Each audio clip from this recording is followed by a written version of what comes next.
Hello, everyone. Welcome to Quantum Catechesis. I'm Father Joe Krupp, and you are not in today. Today is Thursday, June-ish?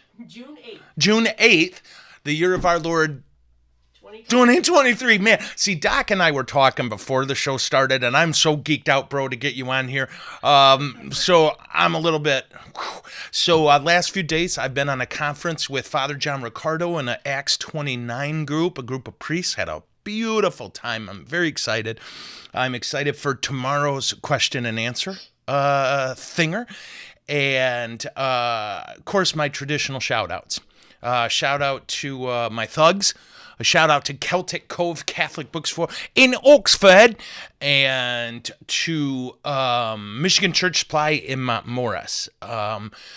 What we've got today is, to me at least, one of my favorite things that we've come across in the show. Namely, we are blessed to have Dr. Aaron Walter with us. And so Dr. Aaron was born in America, but fled jurisdiction. He's lived in Slovakia. He's visited Ukraine. And now I believe he's in Vilnius, Lithuania. Is that right, bro? That is right. Okay. And he is a professor who teaches, I'm going to mess, international relations. And last year, if you're interested, I did a show. It was a 3-part show on Russia invading Ukraine. And Dr. Walter contacted us and offered his wisdom, and we had him on here, and I thought it was, we both geeked out. We're losers. Let's just get it out there. So he's on today. I've got a bunch of follow-up questions about the invasion, and I have some questions about, where did it go? A book I read that I can't wait to hear if he's read it and his insights. So let's give a warm quantum cat. Oh my Lord. This is how excited I am. A warm quantum catechesis welcome to Dr. Aaron Walters. So now, brother. Hello, everyone. Oh, yeah. Just as a heads up, my bro, we're trying a microphone. Oh, I see it, sis. Hold on. How's that? Yeah. Okay. That's so better. we don't have the money to get stuff to do this rightly. So we're trying this as a way. So first thing I'm going to ask you to do is introduce yourself. And what we're going to do is kind of make sure the people listening can hear you, right? Sure. Because our audio of you is the concern. Right? So if you would, That's brother, okay. introduce yourself. And folks, if you cannot hear him or can't hear him clearly, please be sure and let us know. So, Doc, take it away. Yeah. So a little brief introduction again, recap from last year. Again, thank you for inviting me back so we can geek out together again. As you said, Father, originally from the U.S., right next door, state of Wisconsin, born and raised. Catholic, went to Catholic schools all for my education, even for university. But then in 2006, I moved to Europe, and I've been living here since. I am a professor. I got my PhD in the Czech Republic at Masaryk University, and that's in the city called Brno. Okay. I teach international relations. I also teach classes on Israel and Israeli studies. I love Israel. So any kind of stuff about that. We're gonna have to get you on for that show too. We really are. Yeah. Okay. Yeah, that would be great.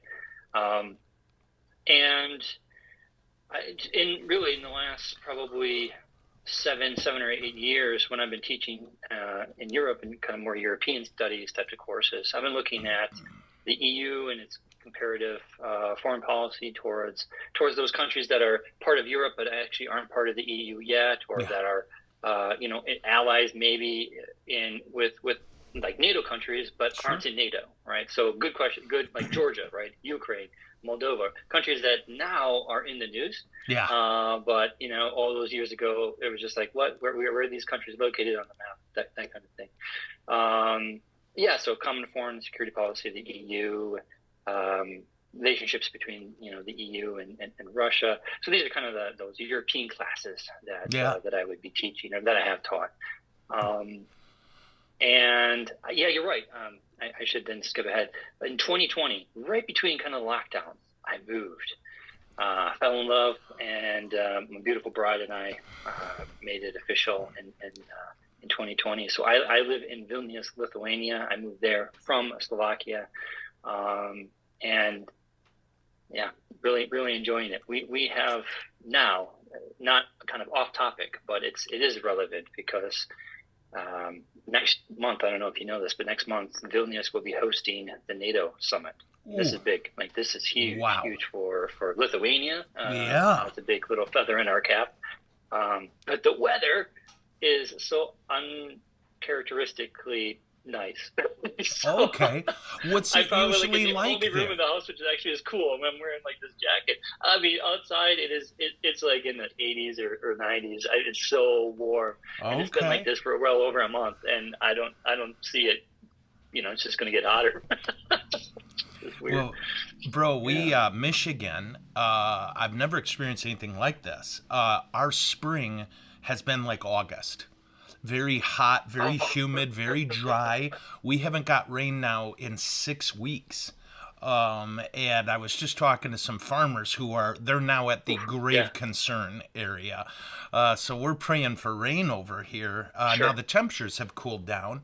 I think Canada burning itself down didn't hurt anything. So I don't know. Oh, yeah, you may not know.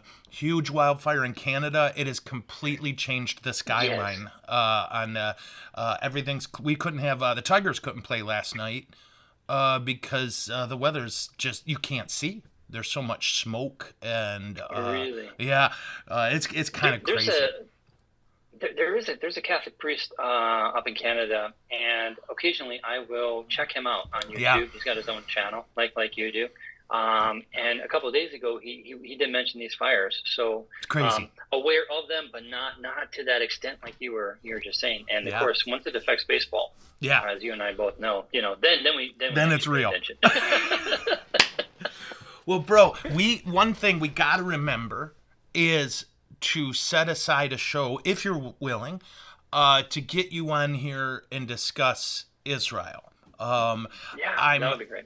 Really well read on the inception of the new kind of carve out in 48 and the war that immediately followed. But I find beyond that,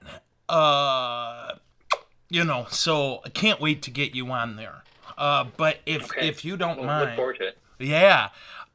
If you don't mind, now you'll see I'm looking over here sometimes, and that's because we're already getting questions, and that's where the screen is. Wonderful. But I would like to start pestering you with some of my questions. First, because it's my show.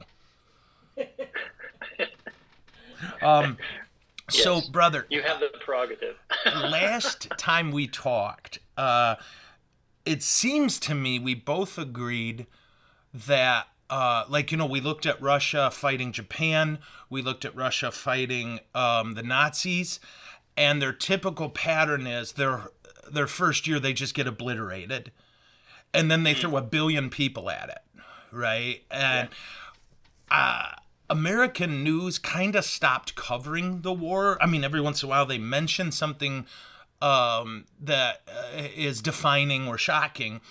But do you have any sense, bro? I know the first year the Ukrainians did quite well, if you'll excuse. I don't want to talk about it like it's a game, because it's obviously the last thing. But I don't have any sense. Is Russia now just dumping 1 million people at it? How are they defending themselves, the Ukrainians? Can you give us an update, bro? Sure. So I think you actually summarized it rather correctly, or rather accurately. I think we all kind of need to remember, though, that as much as the actual invasion and start of the war, meaning like Kiev being attacked and this almost kind of blitzkrieg, to use the German World War II analogy, of the Russian military in February of last year, kind of caught everybody by surprise. Nevertheless, they weren't successful. Right. And that was something that I think, while their attack caught us in the West and maybe even some Ukrainians by surprise, their inability to capture Kiev, their inability to actually to capture Zelensky or to kill him, which was part of the plan, and to quickly take over and do a regime change, which was Putin's plan. That inability caught them, the Russians, caught Putin by surprise. Yeah. So what we saw, if we were setting aside that emotions that everybody had, the indignation and the kind of rallying around the colors, so to speak, and helping them last year, what we saw was really Russia having to fall back and almost create out of thin air a plan B and maybe even a plan C. And they do have that kind of numerical superiority, which has always been, as you just mentioned, historically been the case. So that's where we're at right now. They did a massive mobilization at the end of last year. They did it again in the beginning of this year. This is regular people, that are regular. Actually, I have lost contact with him for some obvious reasons, but I do think of Oleg quite frequently, because I wonder if he wasn't one of the kind of caught up like so many others in this call up, this mobilization. But they've done it, and they're putting these conscripts, because that's basically what they are, but these citizens into the field, and they seem to be putting them in positions or in locations where, for some people, they might not think it's strategically important, but at least there's maybe some symbolism or some symbolic importance for both the Ukrainians and also for the Russians.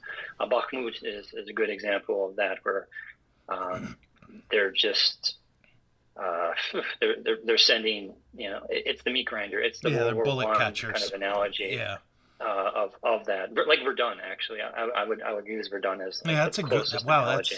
That's a good, and I it so amazes me to think the Russians thought that the plan A was so effective that they didn't need a plan B. I don't mean this mean. I can't think of a war where they've done well until, again, they get to that point of just, well, we got bullet catchers. We got more bullet catchers than you have bullets, right? That's what they did in World War II. They tried it against Japan. They, and in Afghanistan, they just, for all intents and purposes, gave up after the initial fail. They kept sending people, but not.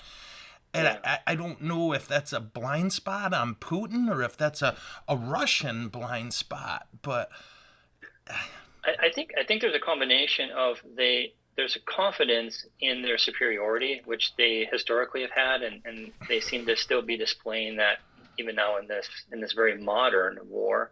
And there also may be a bit of arrogance on Putin's, or maybe not necessarily Putin, but on the Russian generals' perspective, because really, what else can they do? Admit that they were wrong and leave? Well, no, that's actually they're well past that point.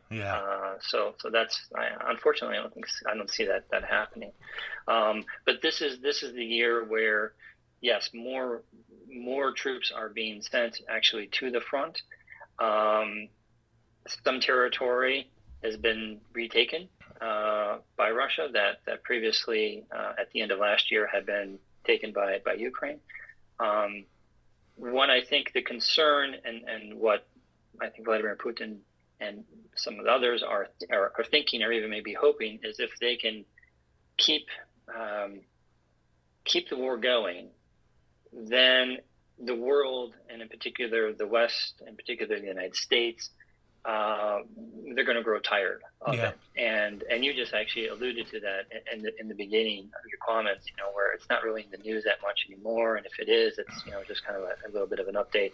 So it's receding, or it's falling further and further down on that ladder of importance for people to be aware of, or outraged about, or just kind of kept up to date on.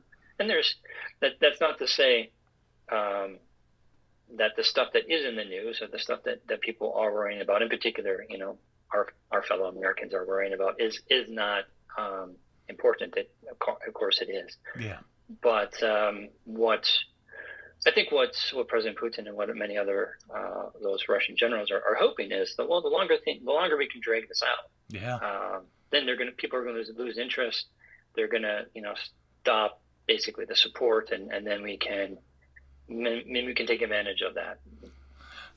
And it's happening in the U.S. Like, you're starting to get frustration with how much money we're sending there, while we're struggling here with high unemployment rates, high, inflation, budget cuts across the board, and sending billions over there. And what's fascinating is the Russian propaganda on Facebook and Twitter, and it's actually working, that you're getting, what was it? I remember his campaign about the gay demons, right? Putin's campaign that gay demons were fighting for Ukrainians, that they've ran a few of those ads on Twitter here. Now, people immediately made fun of that, right? But the one they've been running that's effective is that Ukraine is utterly corrupt. You're sending $40 billion over there. None of it's helping the people. It's all helping a couple rich, corrupt oligarchs in Ukraine. Do you have, basically that seems to be the attack they're trying now, is this is just feeding a corrupt system of billionaires. Do you have any, what's interesting about that is that might have actually worked a lot better last year as their justification for why they invaded and wanted to do like this regime change. Yeah. Rather than, well, we're going in to get rid of the neo-Nazis. Yeah. Because the one thing that I think in the West, it hits hard in terms of, okay, we can accept this and this is wrong and it should be changed, is corruption, to go after corruption. And Ukraine, as many of these former Soviet states, satellite states, this is still a trouble that they have 40 plus years later. However, what's interesting is, for President Zelensky in Ukraine, he's been very public in the last probably 6 months or so, highlighting if there's been a scandal, whether it was in the military, like logistics and procurement office. I forget the general's name who was in charge of it, but basically he was taking money, putting it in his pocket, hoarding supplies. Well, he's gone. Yeah. He was fired. He was removed. And it wasn't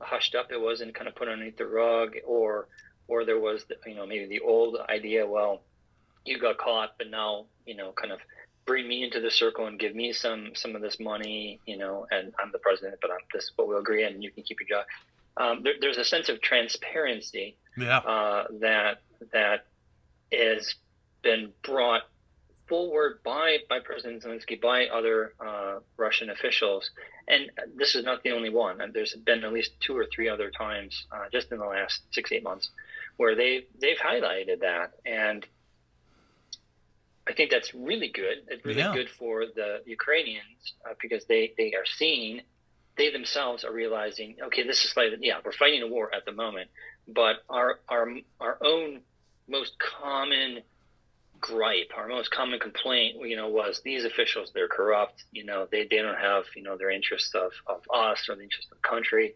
Well, they can't really say that too much anymore because they're seeing that idea of transparency. And those of us in the West also that are paying attention to this can see that and actually then can say, well, look, here's a very, very visible case of how they are meeting one of those requirements for EU membership, meeting the requirements for, standardization of the military practices and the military, the weapons and materials. Also something that they've been doing since the war began. So they're meeting the requirements for NATO membership. So this idea of transparency, it's in a way it's kind of cutting both ways. It's helping the Ukrainians. we're doing everything that we should be doing to reform ourselves and to meet these requirements to get into the big boys club, get into the EU, get into NATO. And then for the Russians, it's something that they can highlight, which you just said, like they are, but it's like, yeah, but you know what? No, not anymore. I mean, yeah, there's corruption, but come on, they're dealing with it. Well, and let's be frank, there's corruption in your country. There's corruption in the United States. There's corruption anywhere that you look. So the weight of that allegation would have hit a lot stronger if they would have used that a year ago. Well, but they didn't, and now. And for Putin to gripe about, to claim to be invading because of corruption, it's kind of ironic. I don't know I have two more that I want to ask you before we get into God's people's questions. But the first one ties into that. Did you by any chance read the book, The End of the World is Just the Beginning? Have you heard about this?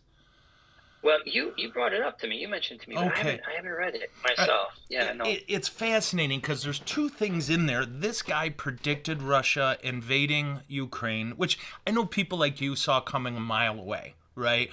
In 2017, he called the year.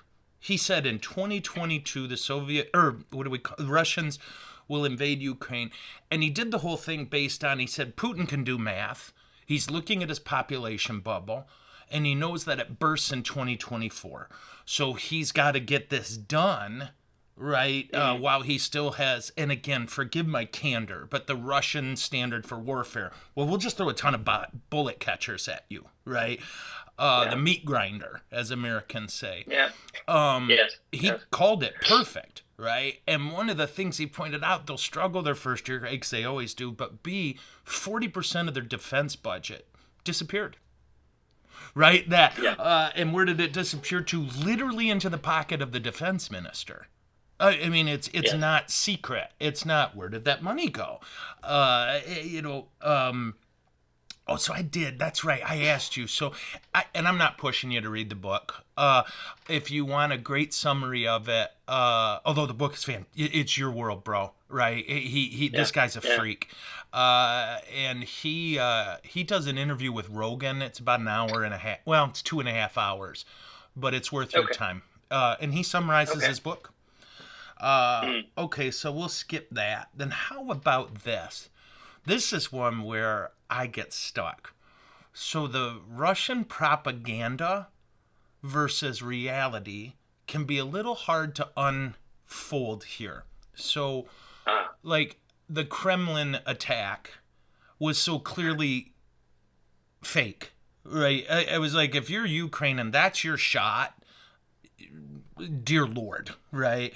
But do you have any sense of, in your area in particular, because you're a stone's throw from this war. If they take Ukraine, they're coming for you guys next. I don't mean, that's, if I see the map right, and if they follow the route they did in the 30s and 40s, which I assume they would do, do you guys have sense of, there was an incident at a dam that I don't understand? I just saw it last night. And the Russians are saying the Ukrainians blew up their own dam. And this reporter was saying that's kind of impossible because 3 million people are going to now die of hunger in the next 2 years. And Ukraine's not going to starve itself to death in the middle of a war. But I don't know. Yeah. So this is and that's also, again, push back against kind of this very false narrative that Russians the Russian ministry is putting on at the moment, because the dam is in the Kherson region. It's part of Luhansk and Luhansk, the two territories or the two areas that Russia has occupied for years now. It's there where the dam is. It's there that it's in Russian controlled territory, bro. Sorry? The dam is in Russian-controlled territory? Yeah. Oh, yes. And they're claiming Ukrainians snuck over there? Yeah. Okay. Yeah. No, I mean, it's in a contested area because Kherson was part of an area that Ukraine liberated near the end of last year. So it's, again, it's fluid, but that person had said that Ukrainians wouldn't be able to do that. That I would think that's fairly accurate. Oops, we The lost. other interesting thing We lost you, is bro. Russia said Brother. that There did we it, go. right? Sorry, we lost you. We got as Okay. far as the We, person who said that. we know. Yeah. So we know that there's a pattern here. Yes. If Russians deny something, that usually actually means that they did it. And Yeah. if they say that they did it, that usually means that they either have nothing to do with it at all, or they just are realizing about it and they want to try to take credit for it. Probably half a year ago, they mentioned, well, this dam could blow up. And then who's going to be responsible for that? So this is something that it's been in the news. It was something that was brought to everybody's attention. I think many people kind of forgot about it. So ecologically, is it a disaster? Yeah, it is. We've got it's close to 300 miles of just flooded area right now. The number, the thousands of displaced people is very, very bad, of course. And I think already the death toll there has been at least reports of at least 5 people, probably more, but just in the last day or two. Okay. Yeah. Okay. So there's that. What about but if you don't mind, one more. Then there are questions coming in, but I forgot to ask you about this. Dad and I saw White Raven.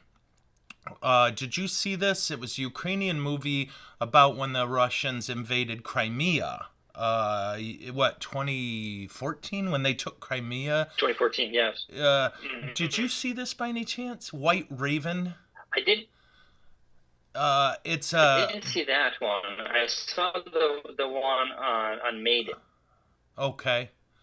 If you get a chance, it's very worth your time. It's about that school teacher. I looked it up. Who the Russians killed his wife, and then he became a sniper. And sweet Lord, he's not fighting in this war. He's too old. But he's considered to have single-handedly, like, a lot of the movie was just how superior the fighting of Ukrainians was. Just their militias in terms of their ability to move fluidly, to be in contact with each other. And invading armies are always going to struggle with that. But anyway, if you get a chance, bro, it's worth your time. Yes. Yeah. And they do, if you want to watch it in English, they can do... I did subtitles because I started to watch the one where they're speaking Ukrainian, but they have an American voice actor speaking. Those are the worst. So I just watched the subtitle one. Yeah. Okay. So here we go, brother. There is a fear. Can you hear me okay? Yeah, I can hear you fine. Okay. Sometimes it kind of pops a little bit out of my ear, and I just want to put it back in. I got you, bro. There's a fear floating around in Europe at the Omena. Do you know this word? Omena? Omena, uh-huh. Okay. That the U.S. has more important things to do. If that's the case, then Germany will have to rearm, and you'll have a completely different problem. Have you heard this fear where you're at? Like the fear that basically we're going to lose interest because we're Americans, right? And we've had a lot of caffeine, and that if we lose... So there apparently is a fear in Europe that Germany will rearm. Well, I think that we need to... It's a good question to ask. So let me try to answer it as with accuracy, but also just kind of short. Sure. Not to go too much into the detail. I think that first off, a fear of quote unquote Germany rearming. I don't exactly know what that fear would be. Germany matching their 2% of their budget for military purposes, which as a NATO member they need to be doing anyways. Yeah. Modernizing their army. They've already been doing this for a few years. There isn't a fear like maybe there was a fear in the 1960s or 50s or 60s or something like that. So that kind of quote unquote, I don't really see that there's that fear. The other part of it is in NATO's eastern flank, and I used that terminology the last time we had our talk together, but it's true. Yeah, so I'm talking about the Baltic countries here: Estonia, Latvia, Lithuania, Poland, Slovakia. These in the Czechs also, Czech Republic. These countries are perfectly. I mean, the attitude is, well, if you guys are going to be taking time to put your jacket and your belt on, we'll see you when it's over with. I mean, we're ready. We are ready to, good. if necessary. Okay. Like, defend NATO, defend this part of Europe. And I'm not saying that with I'm not saying that arrogantly, or like full of ego or pride or something, but the stance from these countries here, it's definitely like, well, we've been warning you. Yeah. Germany, we've been warning you. France, we've been warning you, the United States, for like 20, 30 years. All this. So we're ready. And our people, our citizens, we got the regular armies, and then we got these kind of like they say citizen militia. Yeah, but that means something different over there. What does that mean? Yeah. But so kind of like the closest thing would be like a National Guard, really. Right. Like the National Guard units or National Guard of these countries. And I call that, but that's the best kind of analogy for. Because when Americans hear militia, they get freaky. Yeah. Yeah.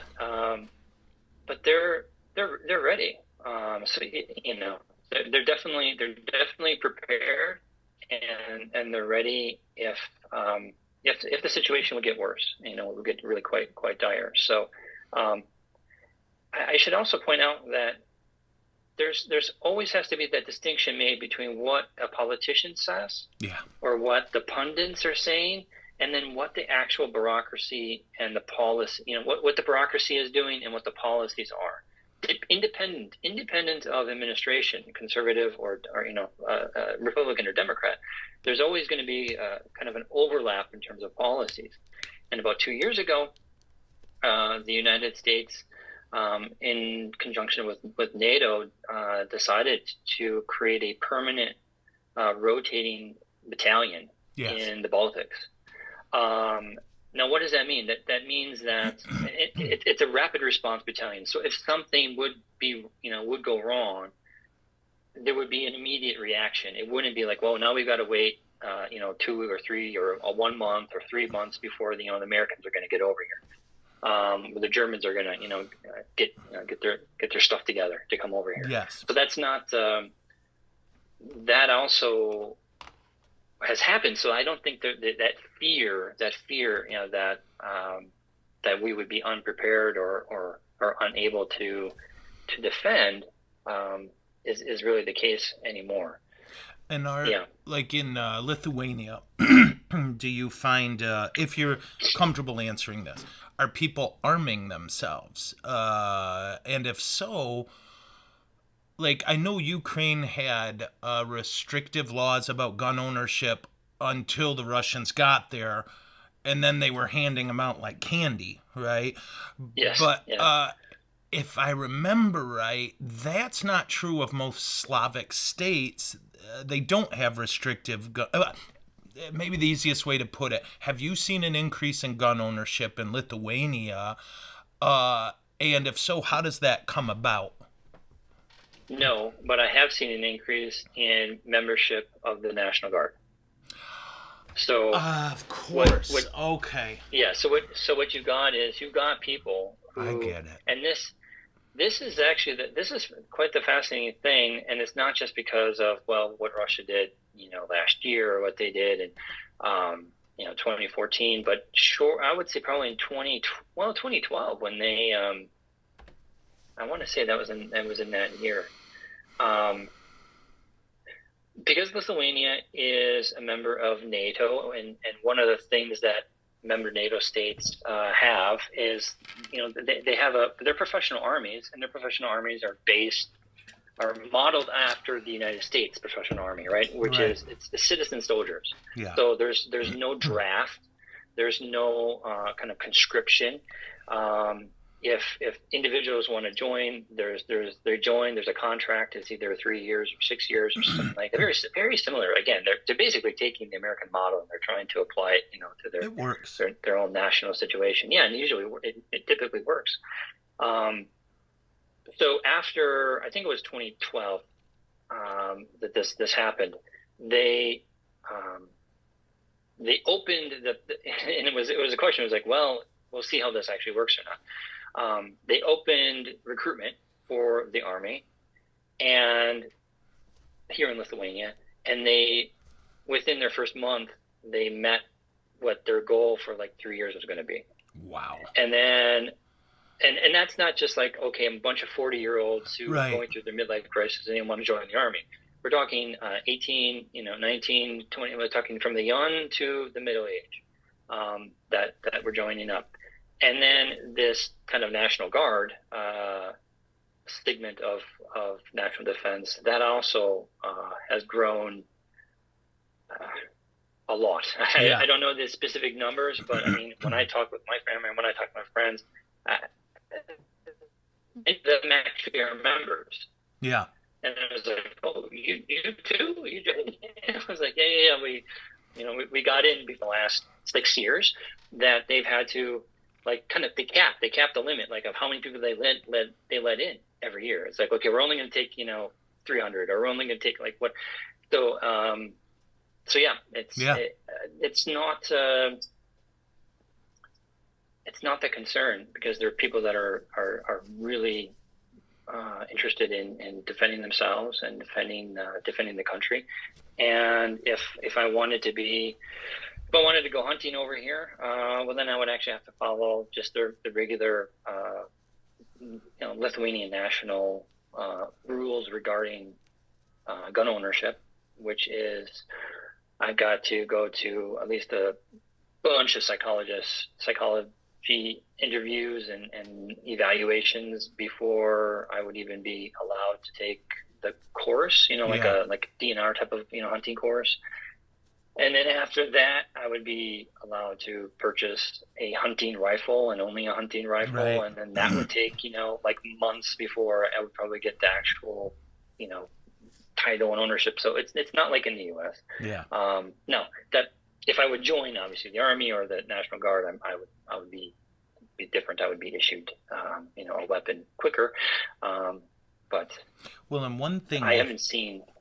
And I definitely haven't heard in the news or read anywhere that gun ownership rose up. No, but what has increased is the number of people in the military.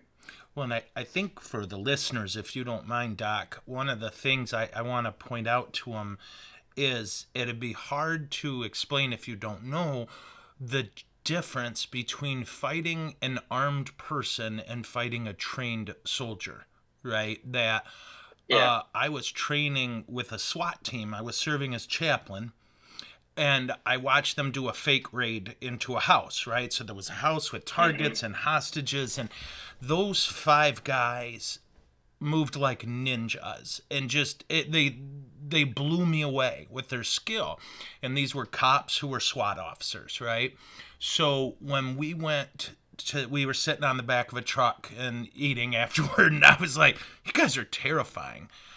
And this one guy who was a bad man, he said 4 Marines could kill all of us. And I'm like, what? And he says, there's a difference. He says, we are trained to protect. They are trained in how to set traps. They're trained in combat. We're trained in defense. And, when you've got folks cycling through your military training, they're not just coming out as, well, they're armed. No, these are trained people now who know how to operate in groups with people they've never met before. They can function as a unit. And it's a hefty thing you're describing, Yeah. I love that. That's a beautifully horrific comment that guy gave you, Yeah. and I love it. God bless the Marines. Really. Yeah. And it just blew me away because he's a prideful man. He did not want to say that, but he was like, "Oh, 4 Marines could kill all of us." It was like out of basic. He said 4 Marines out of basic. They're trained in ambush. They're trained in everything. We're trained in go save those people, and that's 2 totally different things. You know. Yes. So someone asked this question, brother. When they start diplomatic discussions to end the war, do you think Ukraine will have to lose more of their land to Russia? Well, personally, I hope not. Okay. And I think that would be a really, really hard thing for Ukrainians to swallow, and in particular, even President Zelensky to agree to. If we would be at a point a year ago where there was some kind of negotiations, to actually end, perhaps. I think everybody around the table would have entertained the possibility of talking about it in principle, that territory would be given back. But now, no, I think it's really not possible. And for just a simple reason that it's become for all of Ukraine. It's all of Ukraine or none of Ukraine. I assumed they'd even get Crimea back. Is that a... Yeah. I'd assume they're going to be, if negotiations commence, it'll be, and by the way, we want Crimea back. I assume. Yes. Okay. And I think President Zelensky even has already mentioned it, as one of the stated goals for any kind of negotiations, or at least say Crimea will be on the table, at least the Ukrainian side of the table in any negotiations.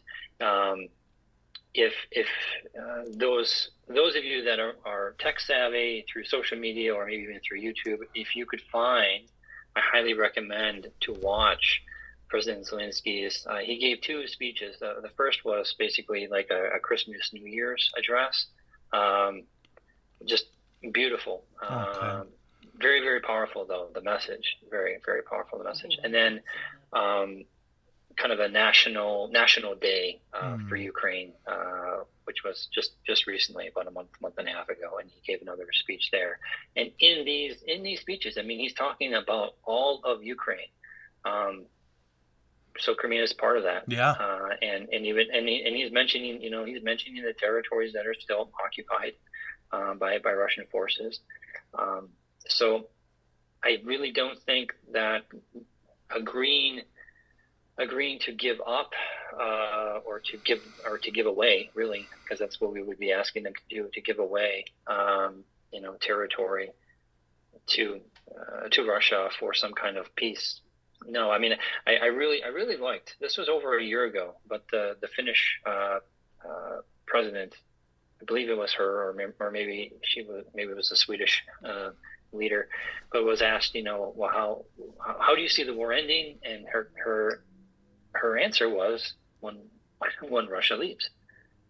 So it's Russia that got in, it's Russia that leaves, and then that's when the war will be over with. And did you see... that's my question. That's my answer to the question. Yeah. And it's super helpful, bro. Like, one of the things, I don't know if this made you guys as news, but Pope Francis, and bless him, how he kind of sometimes just says things, and then it's like, oh no. A few weeks ago, and the exact quote is eluding me, but he made a comment and then immediately like, oh no. Like, he recognized immediately he should not have said that. But what the quote seemed to indicate was that the Vatican was attempting to was feeling like they were successfully beginning a secret negotiation process. And if not the Vatican, somebody, like, he seemed to believe, okay, there's stuff going on we don't know, but it's good. I think I see a war ending. But that, if you'll excuse me quote, and I'm sorry to keep quoting it, but that book, The End of the World is Just the Beginning, when he wrote that Russia's going to invade, he same thing. He said they're going to get their butts kicked the first year, then they're going to throw the kitchen sink at it. But his thing was Ukrainians aren't going to quit. It doesn't matter if there's 3 left. They're just not going to quit. And he said no matter what happens, Russia loses this war. They don't have the infrastructure anymore. They won't have the people. And Putin will be dead within 10 years. And he sees the complete collapse of Russia. Well, that's entirely possible, but I wouldn't say that the collapse of the Russia that we currently have got, that we currently have, or that we've gotten to used to, Putin's Russia. Right? Let's be very, very clear here, right? That's a good way to put it. So we had the Soviet Union. We all knew what that was. It was all predictable, right? A is going to happen, then B will follow. Yeah. Then after the breakup of the Soviet Union, then we had the Russian Federation, which basically was Yeltsin. Okay, we kind of know what Yeltsin's going to do. We're still a little scary because, well, they've got all the nukes. And he was a drunk. Well, they're kind of crazy and drunk. Yeah, exactly. And then we've got this guy, Putin. Okay, well, he's former KGB, but he seems to be kind of a bit of a stabilizing force. Mm-hmm.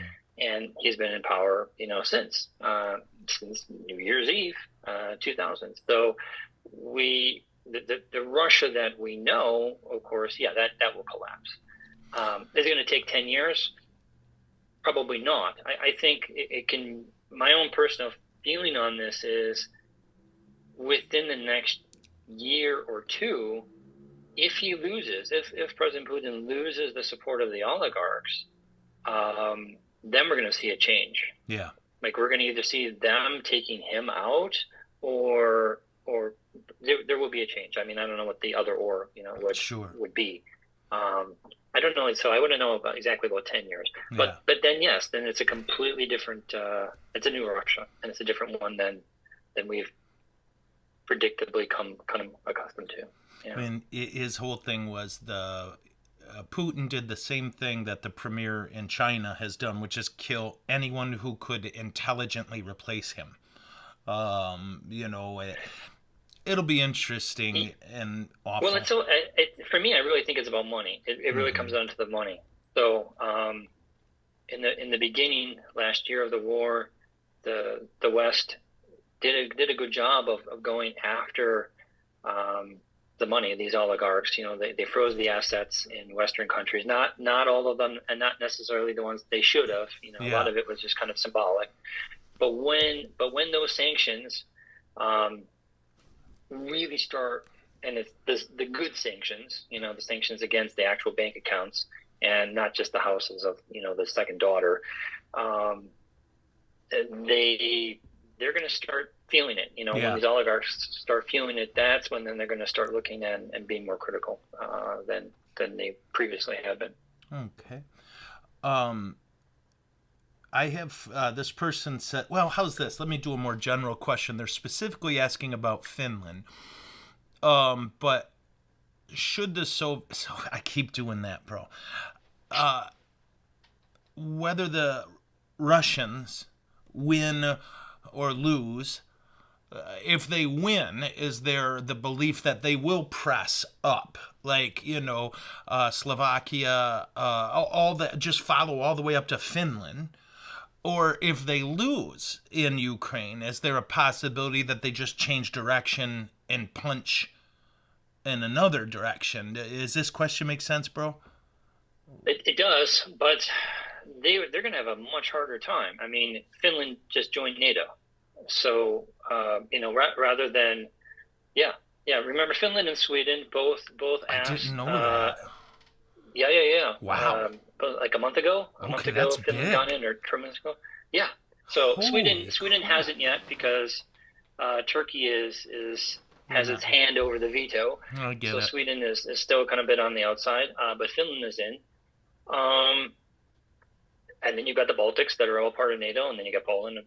So in this case, it's like, why punch up and actually hit NATO countries when would be at the moment you're trying to punch a non-NATO country, but that you're afraid that would become a NATO country. Right. I know that they're losing, but to try to find a new person to attack, well, Yeah. those new people are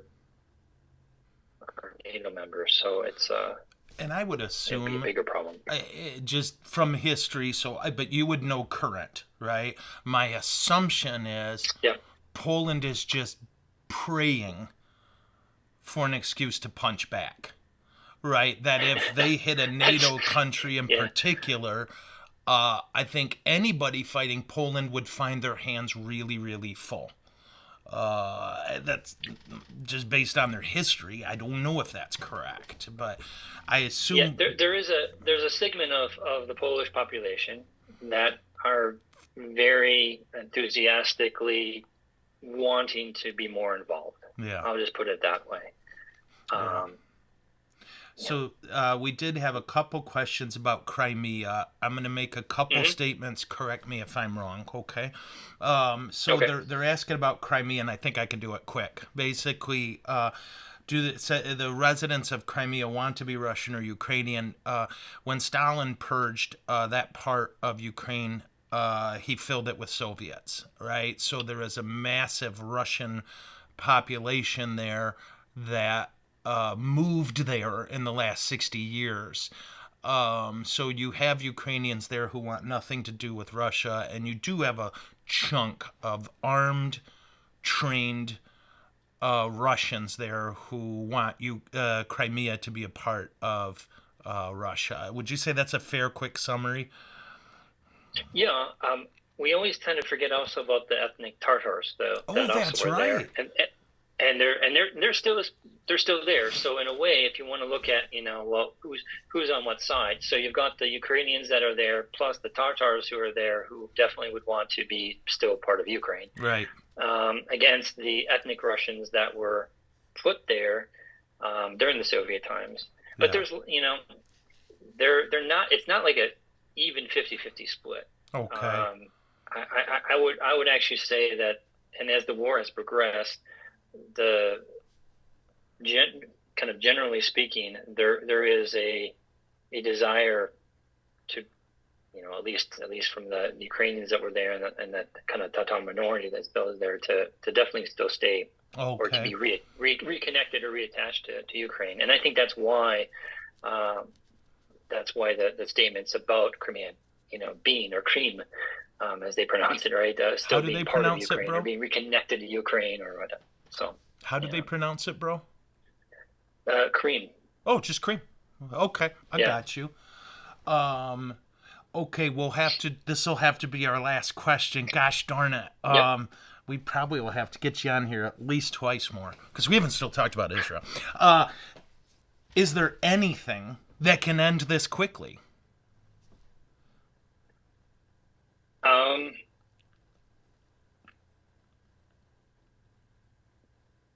I think it's a very similar question. I'm remembering our conversation that we had last year. Mm-hmm. If the West, in particular, like the U.S. And some of the other Western European countries, would really take seriously the Ukrainian military shopping list, then I think could help. They are. It's not like they're just slow. They're slow. I mean, now the possibility is really real that Ukrainians are going to get F-16s. They don't know when, but they are going to have Ukrainian pilots start training on F-16s. On our F-16s? Yes. Wow. Okay. So, that's big. awesome. But this is something that they talked about wanting to do last year. Okay. And every time you have Ukrainian either fighter jet pilots or tank crews or, recon type of, soldiers, and anytime they are actually with, other European armies, right? Whether they're being trained by the Brits or by the Americans or by the Germans or by the Poles, the analysis, the evaluation is these guys are super smart. Yeah. They're super quick. And what was supposed to take 6 weeks, they got it done in like 3. Yeah. So for me, and I've been saying this, for over a year now, it's like, just give them what they want. Yeah. They're going to figure it out. They're going to figure it out because their back is against the wall, and they won't want to, as you said, they're going to last. They're going to fight until till the last man. So how do we end it? I think we end it by giving them the necessary tools to end it. Give them the fighter jets that, at least, I'm not talking about the newest, 4th or 5th generation fighters that we have, but these are F-16s that we've had in rotation. And for those Americans that are saying, well, we shouldn't give any more money, and we should definitely not give them any more of our material hardware, we don't actually have to. Talking about Poland is saying, guess what? We'll give them our planes. Yeah. You'll give us new planes. Yep. And then you know what? Why don't you, we got 4 F-16s. Why don't you give us the new F-18s, and we'll give those, F-16. Like, this is how they're thinking. Yeah. Right. So it's almost kind of like the sibling hand-me-downs, right? Yep, that we're all familiar with. It was like, that shirt that you had, which was brand new, well, now you're going to give it to your younger brother, who's then going to give it to the youngest brother, and now it might be worn out by the, color faded by the time that the youngest one gets to it, but still fits. Still keeps still you warm. Works. Still keeps you warm. Yeah. And I think, like, it's hard to get American, you look at us geographically, this. Because of our geography, I don't think it's a failing or a sin on Americans' part. It's just hard for us to realize. When you talk about Poland, you're talking about Ohio. When you talk about, sure, right, that these are countries right on top of each other. And for us, we've got one country to our north and one country to our south. That's it. That's very good, Father. Yeah. It's hard for Americans to see Russia taking Ukraine has effects that will last hundreds of years. And when we arm Ukrainians, we're arming a group of people that if they're still alive, it's because they're some of the best fighters on the planet. And that has been the case since their backs have been to the wall for as long 100 years.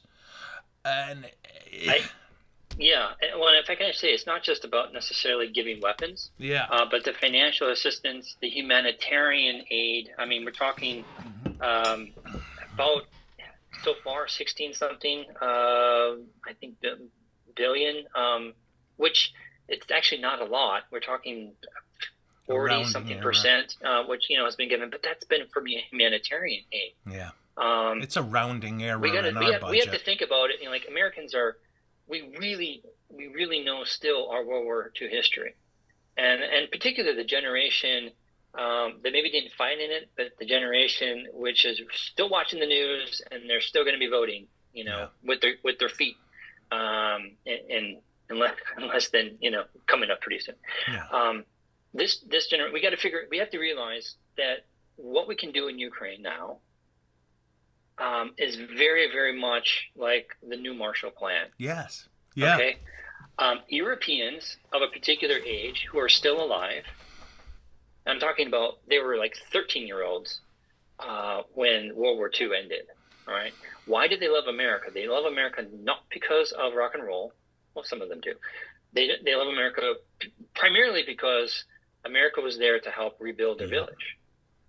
Yeah. This Marshall Plan. So if we want a stable Europe, and I mean all of Europe, not just West, but we want a stable Europe, and that includes Ukraine. Sending money, part of that humanitarian aid, basically like it's new Marshall Plan, as I just kind of gave it that title. They're going to remember us, and they're going to remember what the U.S. did more than just they sent us a bunch of planes or tanks. It's like they actually helped rebuild. And that's going to be a lot. And I know we're out of time, but that's my last word. I mean, we gotta stay consistent on this. Yeah, this flew by, bro, and I am so grateful for you. I know you're a busy man. I think we called you at a weird time for you, chronologically. And who wouldn't want to be with family, but you chose to come here. I have a very, very, very loving and accommodating wife and kids. So they went to their grandparents.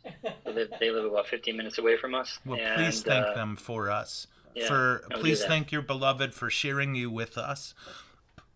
With your permission, let's work on getting you back for some more questions, and then let's work on getting you back for some Israel stuff. Cool. I think that would be, and I just pray you'll say when we're asking too much of you. But we are so grateful. And I will wrap us up with a prayer. Okay. And I can do that exorcism over you later in private. You know. Okay. Yeah. We don't want people here for any, But Doc, please accept our gratitude. I can't see the comments, but I'm sure people are. Yep. Carrie said they're thanking you. They're grateful. Yep, tons of it. Okay. Pleasure always to be on. And thank you, bro. Thanks. And we just love you. And so I'll wrap us up with a prayer, and then you take care, and I hope you have a great night with your family. Thank you. Yeah. All right. In the name of the Father, and of the Son, and of the Holy Spirit. Amen. Heavenly Father, thank you for Doc. Thank you for him taking time out of his schedule to share his hard-won wisdom with us, as well as his boots-on-the-ground perspective. And Lord, we ask that you help us to sort out politics from morality, so that when we make decisions as citizens about what to support, it's not based on a selfish, myopic point of view, but instead the recognition that everyone we meet, everyone alive on this planet is your child. And Father, we ask that you please come to the aid of the people in Ukraine,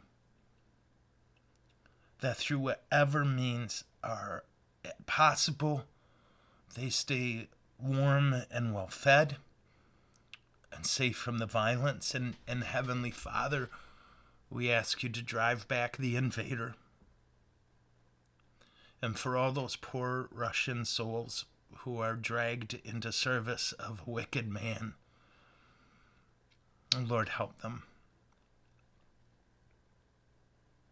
In whatever means, Lord, which you see fit, we ask you to employ it to bring peace. Now, Heavenly Father, you know the people we love and worry about. And you know the circumstances in our lives that cause us to fret. And we give all of that and the people of Ukraine to you because we love you and we trust you. And may Almighty God bless you all, the Father, the Son, and the Holy Spirit. Now, you may not know this, Doc, but my Kung Fu was strong. It was. Yes. And I'll see all you beautiful people tomorrow for question and answer. And until then, peas are my gift to you. Is it over? No, it's never over.